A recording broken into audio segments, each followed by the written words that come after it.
Este es San Vicente de Chucurí. Ese es el pueblo donde yo nací.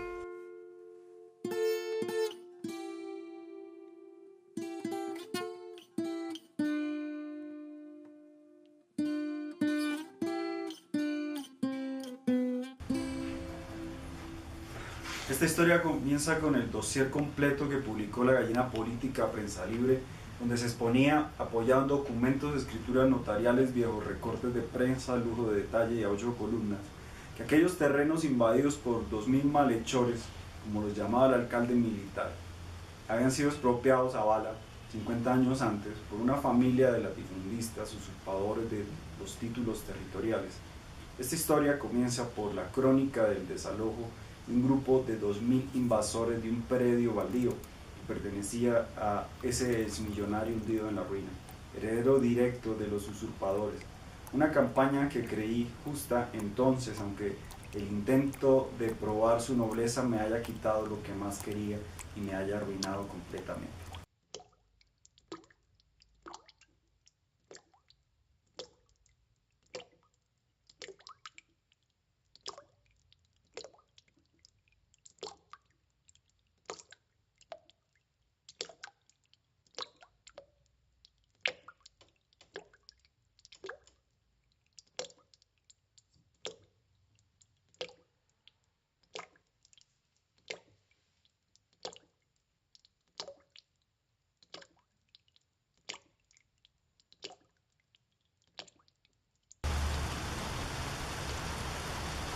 Pues yo no asocio la literatura a un descubrimiento escolar. Aparte de los compañeros con los que leíamos poesía, o sea, compañeros de colegio,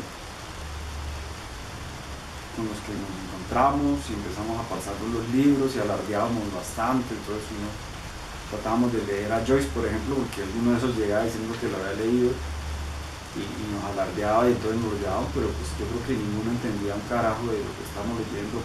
Y Faulkner también fue otro autor que nos pasamos, nos damos en Santuario, me parece, que era una literatura difícil, pero sin embargo era una cuestión de posarme intelectualoides en un lugar pues, donde éramos más bien como una especie de tipo raro, pues gente muy joven que andaba con libros y que estaba con los grupos culturales y artísticos, que eso sí había, como todas las actividades extracurriculares que tenían de programas, como programa de desarrollo y paz, de los proyectos culturales de la alcaldía. Eso sí como que me impactaron más, no solo a mí, a más gente que terminó estudiando música, que estudió como en humanidades. Entonces, creo que un importante paso fue fuera de las aulas.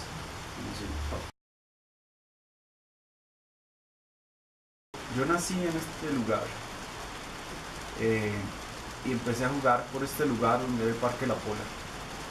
Y fui a estudiar a un colegio que quedaba por acá y a otro por acá. Yo estudié por todos lados del pueblo y de todos lados me echaron de los colegios. Y por acá subiendo quedaba un parque que se llama La Virgen y ahí había una biblioteca que se llamaba Luciano de Luyer, porque la hizo el batallón Luciano de Luyer, que fue el que pegó los ladrillos, que era un plan un poco de impacto social.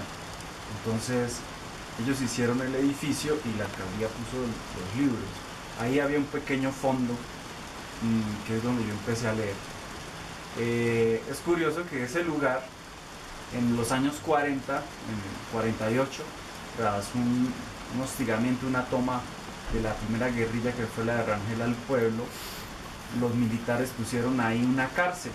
Y en esa cárcel deportaban a la gente en un camión hacia un basurero donde la iban a fusilar. Entonces es curioso cómo los sitios de violencia se pueden convertir también en sitios de cultura con el tiempo. Es una manera de sanearlos, aunque esa memoria pues, no debería borrarse.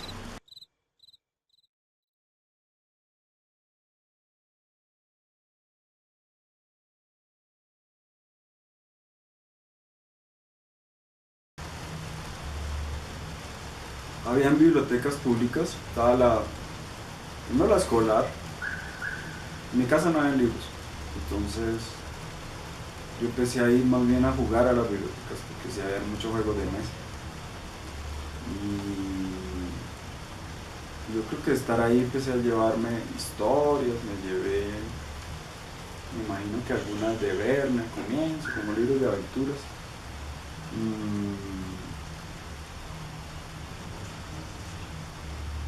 Y el primer libro estuvo en mi casa cuando yo lo compré, porque aparte de la Biblia pues no había.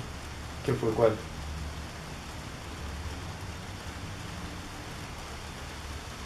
Yo creo que fue uno de García Márquez. Creo que fueron los cuentos, pero no me acuerdo bien. Que había una señora que llevaba un toldo de libros para vender y lo ponía en la plaza. Y entonces ahí era como la oportunidad de tener sus propios libros. Pero al comienzo, o sea, de pelado, cuando tenía 10 años, no había libros en la casa. Yo iba a las bibliotecas, me llevaba cosas. Me acuerdo que me leí Rebelión en la Granja y me hizo despertar un montón de cosas. Sí, esa alegoría me filtró como la atención, ¿no? Acerca de las relaciones de poder de la gente y cosas. Es la metáfora sobre los humanos. También me llevé Relato de un náufrago de García Márquez. Son como libros que saqué de la biblioteca. Me robé otros, los de Hermann Hesse. Las enseñanzas de Don Juan, de primero que leí Castaneda, también los saqué de esa biblioteca. Ya era más grande, ¿no? Pero también me empecé a interesar ahí por los libros.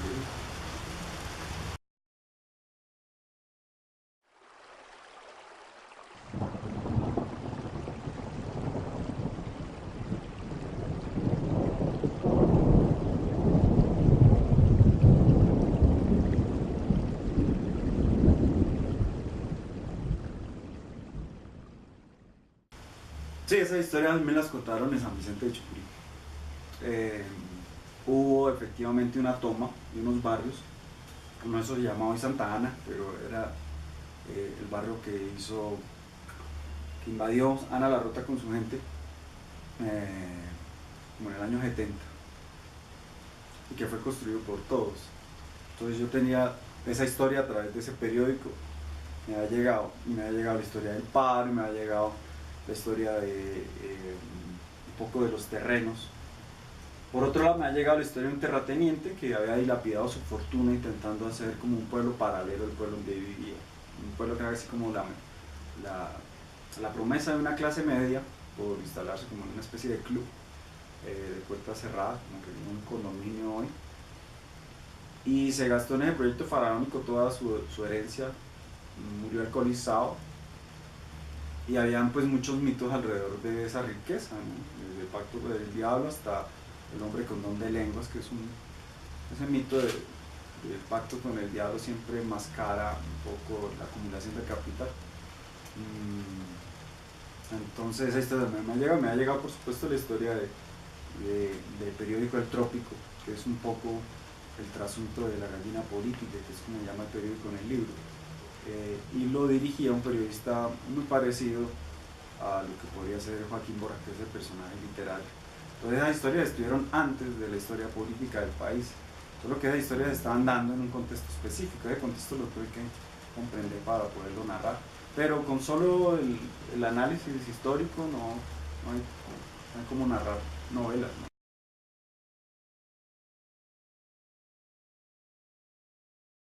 No, vea, siempre, por lo menos en literatura siempre ha habido buenos escritores. Jesús Zárate ya escribía en los años 50 un cuento semanal en El Espectador. Y el primer cuento fantástico de este país lo saca él, y es sobre ese ambiente de Chucurí, porque es un man en la caja agraria. Se sueña que es el celador, y soñando que es el celador, mata al celador, y cuando se despierta se da cuenta que el celador está muerto, el celador de la caja agraria, que era el banco allá en ese momento. Y ese cuento es un cuento publicado como en el año 50, y esa es la literatura. Es Pedro Gómez Valderrama, que tiene La otra raya del tigre, que es una muy buena novela que ocurría también ahí, como en una finca que quedaba a 3 horas caminando por unos caminos de piedra, y para mí era tener la posibilidad de ver un paisaje literario convertido en la realidad en la que estábamos inmersos. El pueblo tiene un parque, pues no se alcanza a ver, pero está rodeado de la serranía de los Yariguíes, que es un gran territorio que abarca 5 municipios y donde, digamos, se ubicaron los senderos y los lugares de tránsito de la guerrilla del ELN, de manera que la guerrilla controlaba un poco toda la periferia del municipio. El municipio tenía bases militares dentro del pueblo, como teniendo el pueblo escudos humanos. Entonces acá había un coliseo y era por acá. Y en ese coliseo pusieron una base militar, entonces los hostigaban desde por acá, les echaban granadas de noche. Y nosotros que vivíamos en esta casa teníamos que escondernos en una habitación que tenía paredes muy gruesas y quedaba en todo el centro. Entonces cada vez que había tiroteo mi mamá nos llevaba allí porque era el único lugar protegido. Y creo que pues todo el mundo tenía un lugar para refugiarse en esos momentos.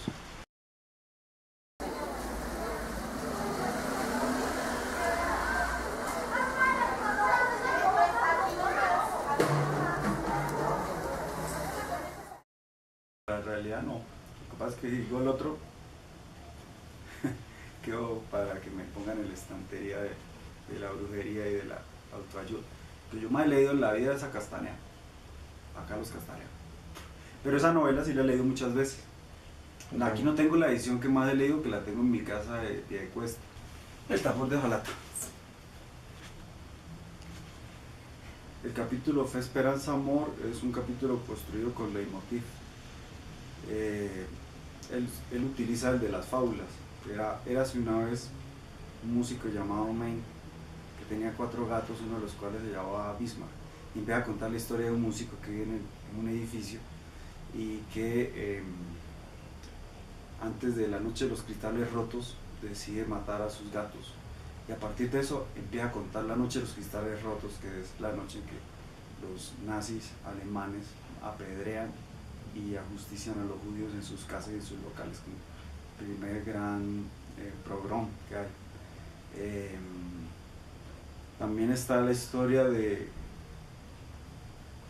digamos, la metáfora de utilizar una familia como un filtro de la historia política completa de una nación.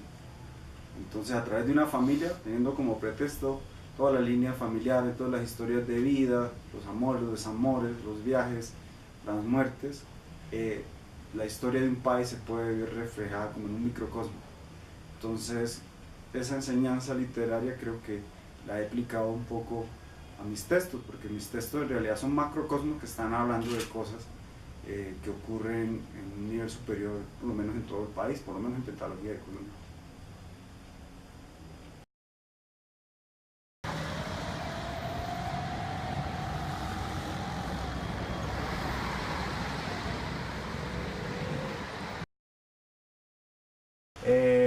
Este pueblo, digamos que vivió 2 violencias en el momento en que yo nací.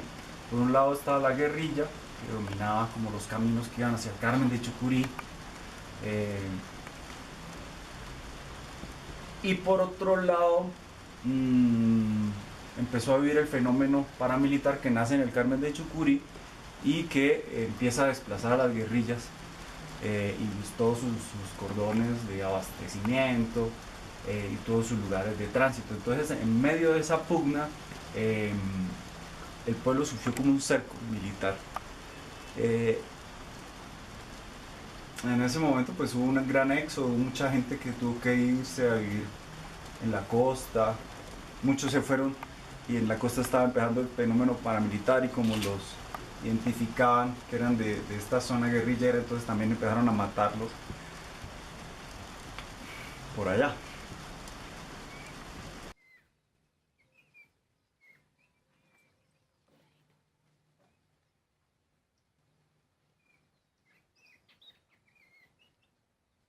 La novela empezó a surgir, no me interesaba, no sabía mucho del periodo histórico, fue más bien a partir de las historias que nutrieron como el espíritu narrativo del libro, que me obligué a estudiar un poco la época y a ver cómo ocurría el contexto, y entonces descubrí la historia de la nube, entonces descubrí este archivo.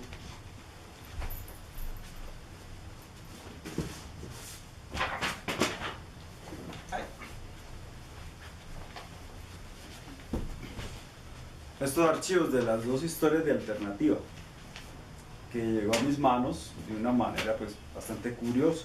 Eso lo botaron en la Nacional y yo lo cogí y me lo llevé.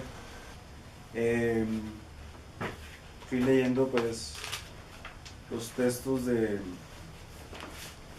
Fassborda, la Alternativa del Pueblo. Aquí están las dos alternativas, esta era la anterior, antes de que se separaran.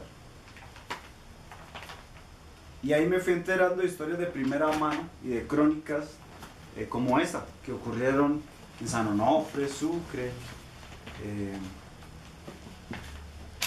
Pero lo primero que tenía era la historia de Ana Larrota y la historia de Joaquín Borja y la historia de un terrateniente.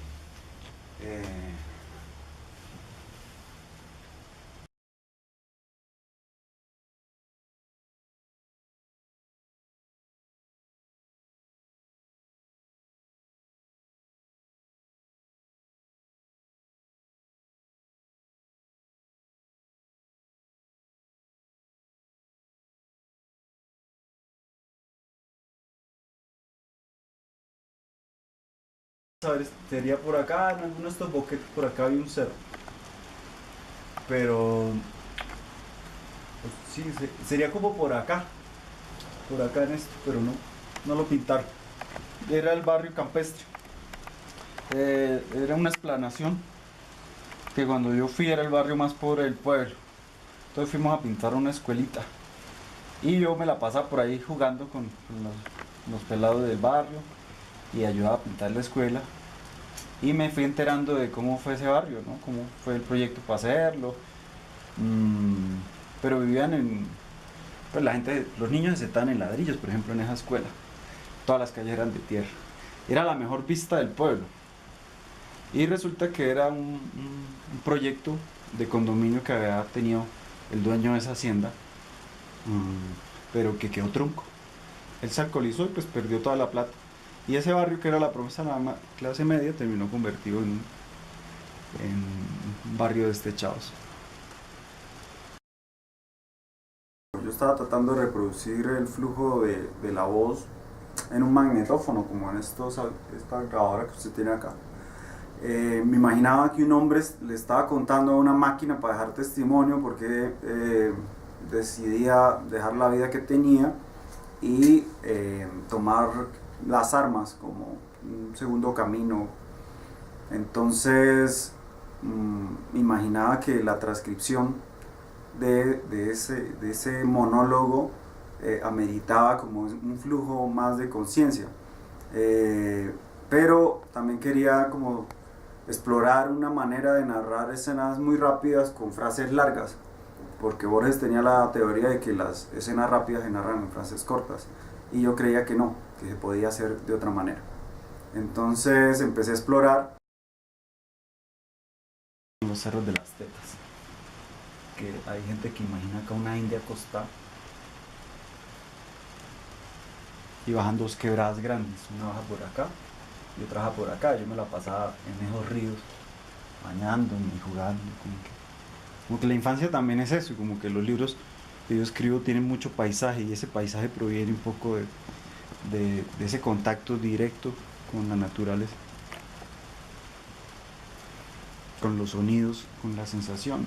Para mí hay tres contextos que se repiten siempre en los libros que yo escribo. O sea, yo no puedo imaginar hasta ahora una historia que no ocurre en un pueblo, y siempre ocurre en la plaza, que es un lugar de referencia para mí, en un río, que eran estos ríos que bajaban por acá, y donde yo jugaba, y otro que iba por acá, que es un río muy grande,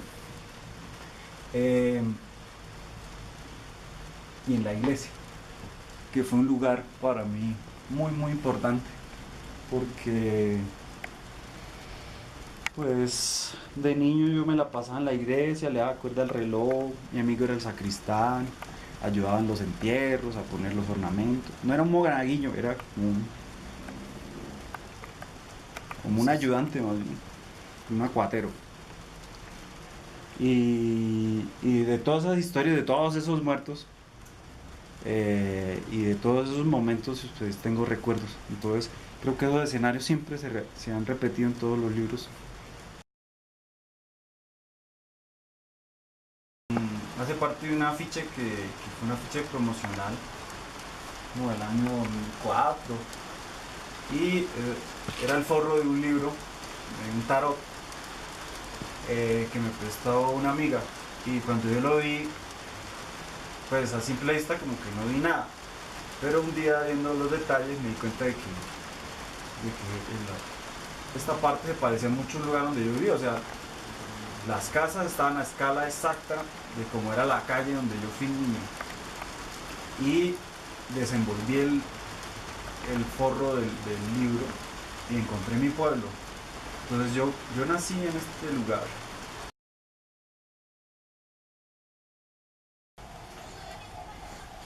Yo creo que todos los que nacieron de los 80 para adelante tuvimos siempre un aparato de televisión en la sala de la casa, entonces aunque eso también va ordenando la forma como uno codifica las historias o las imagina. Yo por lo menos trabajo por escenas y mis libros provienen más que de argumentos dramáticos que provienen de historias que me cuentan de la realidad, de imágenes en concreto, que son las que detonan el libro. Cuando la encuentro es que puedo empezar a narrar. Mientras no tenga esas imágenes no me lo puedo imaginar.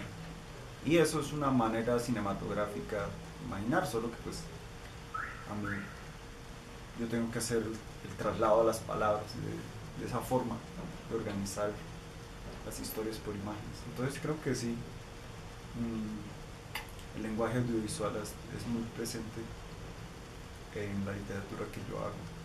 ¿Algún director que a usted le guste y que diga que es como su admiración? A mí me gusta mucho Takeshi Kitano, más que sus historias salvajes, las más cotidianas, el viaje de Kikuhiro, muñecas. Aunque pues me gusta también Satoichi, me gustan todas las películas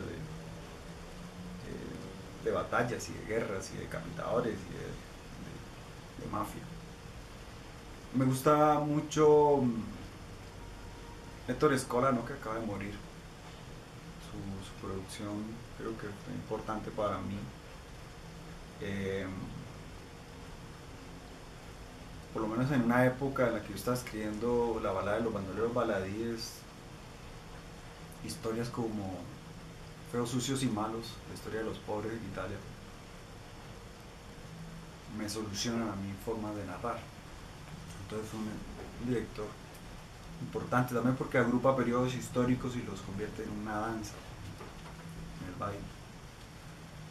O como puede leer la historia de un país a partir de historias pequeñas, domésticas, como hace con historias de Roma o algo así que se llama. Entonces Héctor Escola ha sido importante.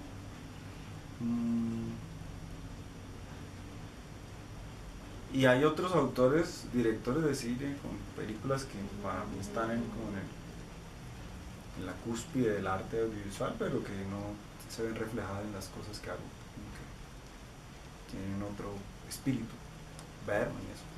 Me gusta mucho Tarkovsky, por ejemplo, es aburridosky, pero me gusta.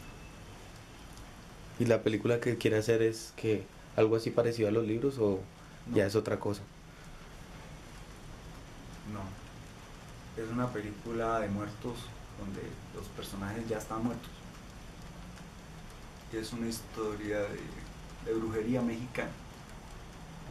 En México tienen unas personas que llaman los graniceros o tiemperos.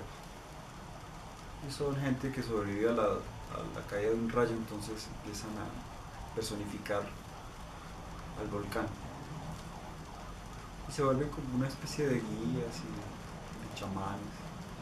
Entonces es una historia relacionada con eso. Pero no sé si me salga. Creo que tengo ya un grupo de gente con el que la puedo hacer, pero todavía no tengo clara la historia. O sea, es muy vasta para hacerla en cine. Entonces si al final no me sale, pues escribo un cuento.